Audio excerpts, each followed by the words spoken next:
Have you prepared yourselves? Hey, what is going on, everybody, and welcome to Fantasia. Fantasia. For today, we're gonna be jumping into another session of Epic 7 out today. Got some more first impressions for you guys.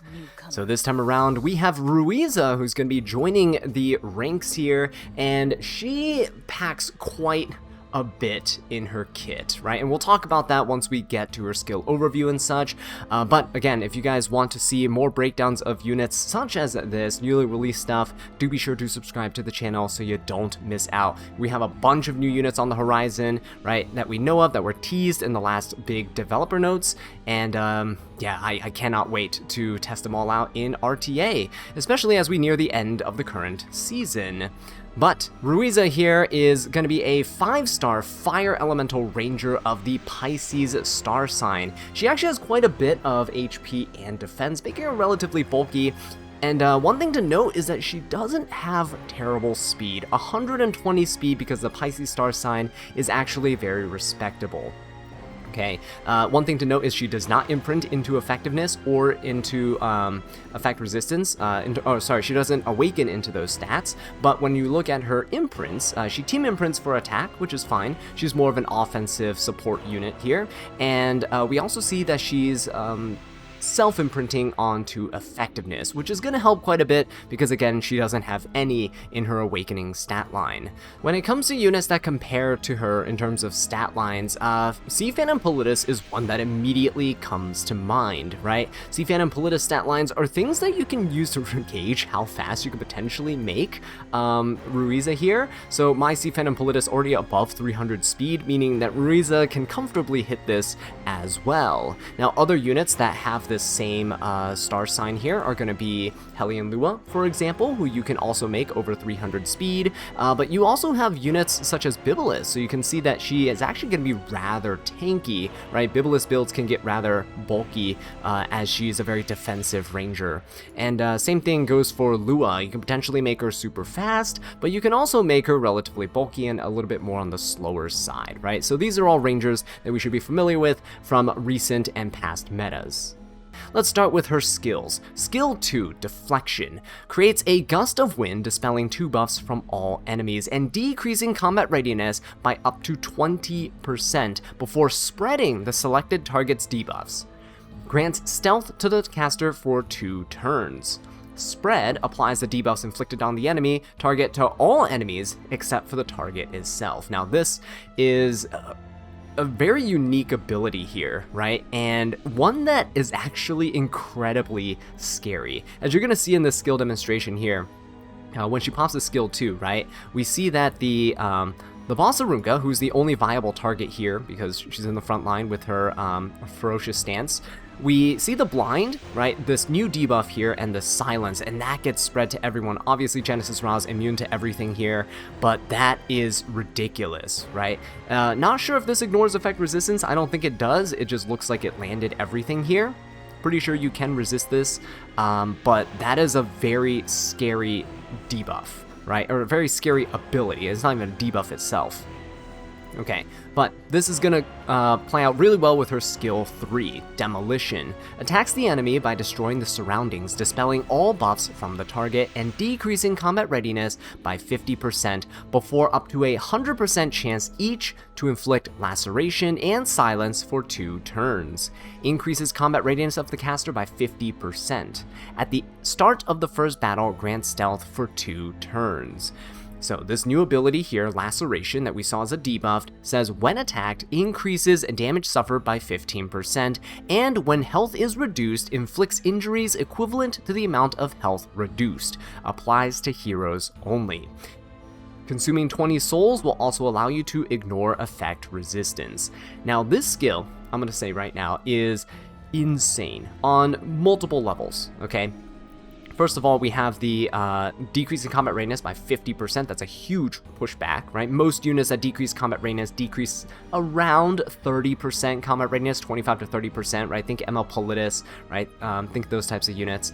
Now, the 100% chance of silence for 2 turns means that your opponent, if they don't have any way to cleanse, is gonna lose. they're going to lose 2 of their active turns on each of their units, which is insane. It's ridiculous, right? On top of that, Laceration is an injury skill, but this injury skill is unlike the ones that we've seen before. So in past injury skills, we would see that you would cap at a certain amount, right? Every attack you can take up to 10% of your opponent's max health and then like inflict injuries on them. But in this case here, there is no limit. So if you do damage, that's, I mean, injuries can only stack up to 50% anyway. But if you do damage, let's say you just do half of your opponent's HP as damage, they just get injury down by 50% of their HP. It's actually kind of nuts. So this is something that's really scary that should definitely be looking out for, especially because it has that target debuff type effect here where you do take increased damage by 15%, and that is gonna stack up, especially with the injury. It is very synergistic here. The other thing to note is that she starts with stealth for 2 turns, which is amazing. That allows her the chance to skill 3 here, right? And then on your next turn, you can use the skill 2, right? You want to skill 3 here, you're gonna gain combat readiness, decrease people's combat readiness, and then use skill 2. Skill 2 does the same thing, right? Spreads debuffs and stuff, decrease combat readiness, all that good stuff. Yeah, definitely not going to be needing Guiding Light on her at all because she starts with stealth and she grants stealth to herself. So really decent kit already and starting off. So taking a look at the demolition though, if we jump to the demonstration here, we can see an attacking Basaruka, right? And while not doing a whole ton of damage in and of itself right there, the fact that you can, again, ignore res and inflict 3 debuffs, right? The blind will come into play in a second when we talk about her artifact, but the fact that you can inflict 3 debuffs and then loop back around, hopefully, right? If you're playing against a slower team, loop back around and just spread these debuffs, 2 turns of silence, right? 2 turns of laceration, it's a little scary. I'll just say that. Alright, her skill 1 is called Liquidation. Attacks the enemy with a whip and grants increased speed to the caster for 1 turn. Deals additional damage equivalent to 50% of injuries inflicted on the target. So, yeah, this is definitely something that's very synergistic with her kit. Yet again, the more injury you do to your opponent, the better it is for her because she can detonate that injury.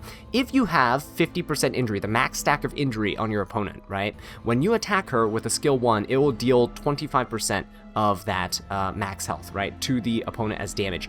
It's actually very, very scary. So yeah, you'll be chipping away your opponent rather quickly with this. And the increased speed on the skill 1 also really good for her to loop back around. She doesn't get combat readiness here, right? But she does, with her already decent base speed, assuming you're building her super fast and stuff anyway, you'll be looping around and lapping your opponent because they're probably playing something relatively slow. Alright, now let's go ahead and jump into the artifact here, where we have the Gifted Pen. This artifact increases effectiveness by 10% up to 20% depending on your enhancements. At plus 15, you'll get 15% effectiveness. Now, what this does is says after attacking with a single attack except for the basic skill, inflicts decreased hit chance on the target for 2 turns and increases combat readiness of the ally in the back row by up to 30%. This at plus 15 is going to be 22.5%, and this can only be activated once every 3 turns. So yeah, this skill right here is great, this ability in this artifact. It's a ranger exclusive, so you can use this on other units as well. But keep in mind, this has to be for a single attack. I don't know how many units can really make use of this right here. I would say maybe Faithless Litica on her skill 3. This could be kind of nice, but Faithless Litica is definitely not someone that is very relevant right now. On Ruiza, it's not bad, right? Because you want the extra effectiveness for sure. She doesn't have any from her awakenings, and the blind debuff also really good to spread around. This will be really synergistic if you're running her with Setsuka, for example. Blind the entire enemy team, bait out a cleanse or something, Setsuka comes in, blinds them again, beguiles them. Oh, it's looking good. But then the other thing is the combat readiness increase of the back row is massive, right? We also saw the Saria's artifact also increased the back row's combat readiness, right, when using a non-attack skill, so that works for things like Politis and such. This actually is really great for openers that are rangers that would actually actively attack the opponent. For example, Knockwall. Although not a high base speed, Knockwall could potentially use this artifact for her S2, right, because it's not a basic skill. Seal somebody, attack them, and then push up somebody in the back line, which is actually kind of spooky. But yeah, this artifact definitely has applications and definitely would be nice to snag a copy. Again, either for Ruiza herself or for somebody else, right? There's a lot of different applications that you can use with an artifact like this. But Ruiza, with her spread, actually has quite a few other artifact options that are available to her, which we'll go ahead and talk about right now.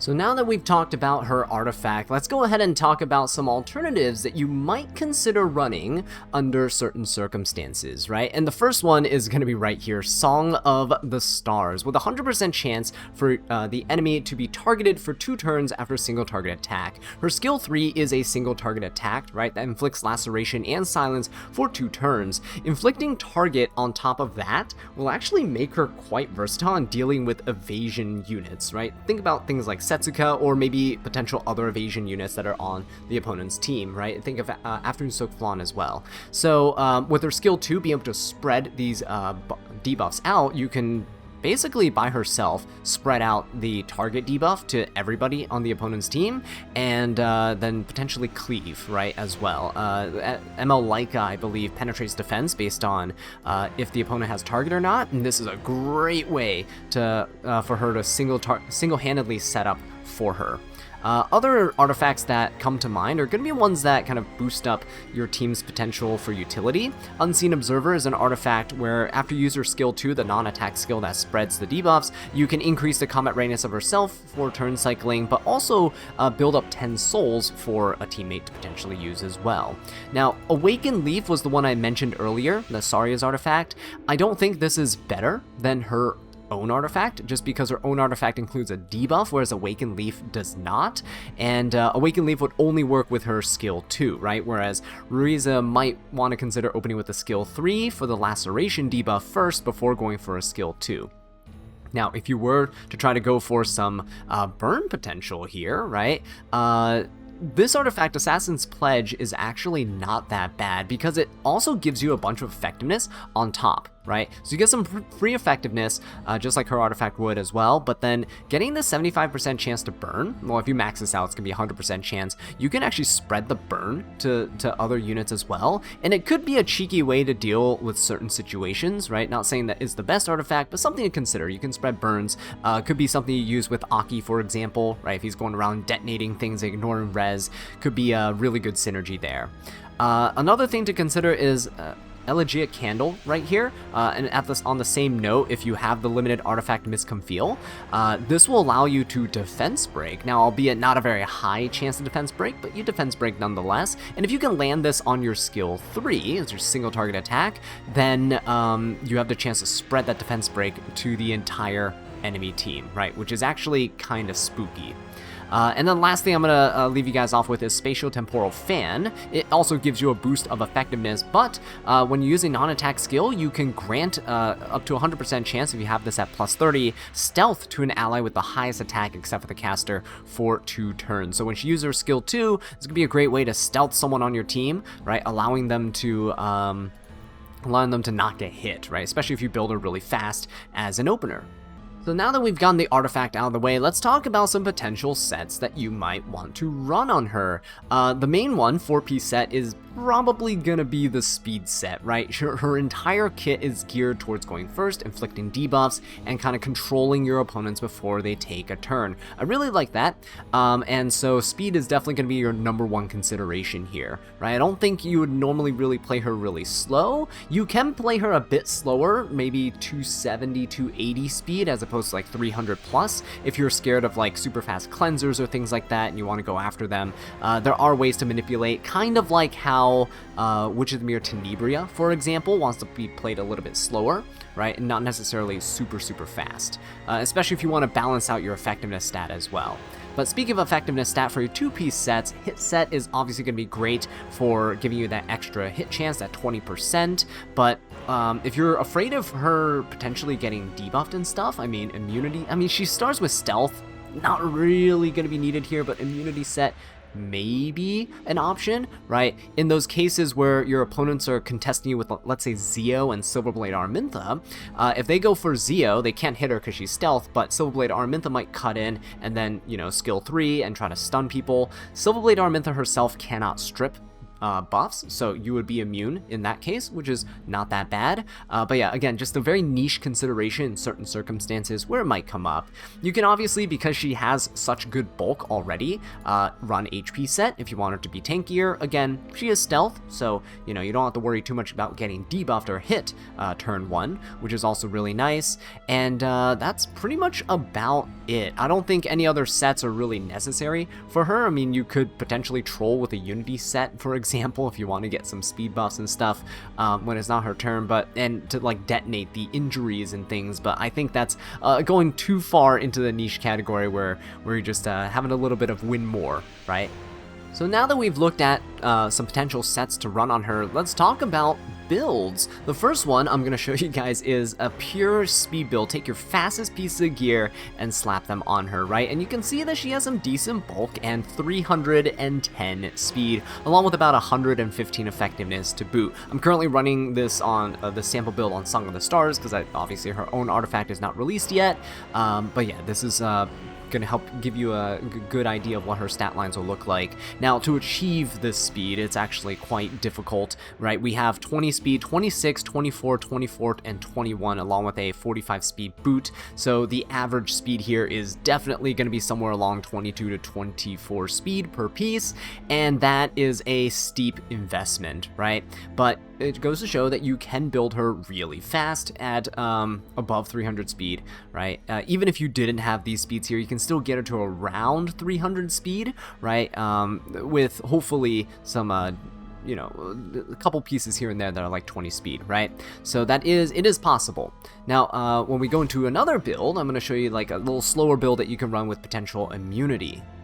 And so here we have another build that's going to be slightly slower, albeit still sitting around 300 speed. Sorry about that. But yeah, this goes to show that you can build a little bit more effectiveness more comfortably and have a little bit of an increase in bulk as well by slowing her down a little bit. Keep in mind that these builds I'm showing you right now are just samples, and they're not even taking into account potential self-imprints, right? So with a self-imprint here, my Hellion Lu is not SSS, but if we were to try to simulate what it would look like if you self-imprinted with a copy of Ruiza, right? You could get pretty decent effectiveness here for, you know, not much at all, right? With the 300 speed that we're running, it's about, I'd say, an average of like 21 speed per piece, right? It's a little bit more manageable than the previous build I showed, but yeah, the immunity can help in certain circumstances, especially because people are going to try to debuff her, especially when she is in stealth. So now that we have a good idea of what she's going to look like by herself, let's talk about teammates and potential counters. Ruiza is a unit that's, like many other openers, very vulnerable to units that counter openers. For example, Zio. Now, Zio, definitely not the best option into Ruiza because he's a single target unit and he can't hit her. However, a ban protected Zio is still very scary because you have things like Shepherd the Dark DN that can, like, you know, jump up in combat readiness and like bridge herself in response to like Zio potentially soul burning. You have other units like Requiem Rowana, for example, that can go right after Zio with an AoE that also strips, by the way. So even if you have immunity, not gonna help, gonna reduce your increase your cooldowns, and then you will not be able to do anything turn 1. On top of that, as I mentioned earlier, Silverblade Armintha along with Zio still very dangerous as well. Definitely not a situation you want to be caught up in. And besides Zio, obviously we have the other end of the spectrum where you're forcing everyone to go slow in the form of Harsetti. And Harsetti here is going to be very dangerous, not only because she limits your speed on a really fast unit, but she also has an AoE in the form of her skill 3 and her skill 1's extra attack, right? And both of those hits will knock you out of stealth and expose you to the rest of the team that come after Harsetti. So kind of a dangerous place to be in as well. Now, there are going to be quite a few units that can also outspeed her with higher base speed. A lot of people right now are cleaving with things like Ron, for example. Ron having 129 base speed. On the same note, things like Rinok, even though Rinok herself cannot attack Ruiza directly because she is going to be in stealth, Rinok can still, again, outspeed, and you can set up for other units. You take extra turns, for example, allowing units like Robin to potentially push herself up in terms of combat readiness. You also have the form of Saria that can couple really well with your Rinok to also deal AoE damage to your opponent, right, and hurt quite a bit. So that's definitely something to look out for. Now, even on that same note here, it doesn't even need to be units that are faster. If you're building a slower version, you do have to keep in mind that people might have units that are the same base speed, like Cfan and Politis, that can push your combat readiness back, take care of your stealth, and set up for their team as well by pushing up their own allies. So in the speed contesting realm, that's really the only way that you can kind of expect to fight her, right? Other ways to kind of do it are to potentially come in with cleansers, right? Infinite Horizon Acades is a great way to jump in here and cleanse the debuffs off of your entire team, and she is able to jump up in combat readiness as long as her skill 3 is available, right? You'll be able to jump up 20% every time your opponent takes a turn. So Ruiza there, be able to skill 3 and all that stuff. Yeah, definitely Infinite Horizon Acades is a great way to kind of counter that. Just keep in mind, be careful, because Ruiza does have a skill that ignores res that allows her to silence for 2 turns. So if they silence your Acades, you're gonna be kinda out of luck, right? And keep in mind, because the silence is 2 turns, you can't even use a cleanser, a traditional cleanser like Mediator Cowarick here, to cleanse, because he only reduces the buff durations on himself by 1 turn. You're gonna have to run Sweet Miracle on him to be able to skill 3 immediately, right? So that's definitely something else to keep in mind. 2-turn silence is very devastating. She is gonna be really good against a lot of HP scalers, so definitely don't be running too many HP scalers into her. But the one thing to note is that evasion units like Setsuka, while they can use target debuffs and stuff and cleave you through Setsuka, even if you have her, Setsuka here is gonna be nice because she gives evasion to everyone on your team. So Ruiza can only stick the debuffs like Laceration on her skill 3 if she hits the unit that she is attacking. If Setsuka's there, you have a 30% chance to not get hit, which is better than nothing, right? So if you're on the defensive and you really have nothing else that you can really do, Setsuka's a way to go. Now, if you want to avoid debuffs entirely, you notice that the faster the build, the lower the effectiveness, right? Which means a lot of people are going to rely on soul burns to apply the debuffs consistently. And that's where Bellion comes in. Already a super popular unit in the current meta, Bellion would essentially shut down the ability to soul burn and ignore res for Ruiza. And she's gonna be a really nice unit, especially if you build her with high effect resistance to kind of just stand your ground with, right? Now, obviously, Bossarunka is another unit that you can use to protect your entire team from the initial hit from the skill 3, and if you build her with high enough effect resistance and maybe couple with Bellion or the cleanser like Infinite Horizon Acades, you might be able to cleanse the debuffs off before she's able to spread it. Having powerful cleansers on the team is going to be super important here, because you just don't want Ruiza to spread all those debuffs, right? Again, Infinite Horizon Acades, really nice. And last but not least, we're just going to talk about the units that are immune, like you saw in the preview. Genesis Raz is immune to all debuffs here, so is the one and only Bystander Hua Young, as you can see here, also immune to debuffs entirely. And there's actually one more unit, kind of underutilized right now, but we do see Sylvan Sage Vivian as well. Not that she is necessarily incredibly good into Ruiza, but yeah, she's not impacted by any of the debuffs, right? Which is kind of a nice little touch there. But with that being said though, guys, let me know who you are excited to use Ruiza with, and let me know in the comments section down below. Love to know what you guys are cooking up, and I'll catch you in the next one. Take care.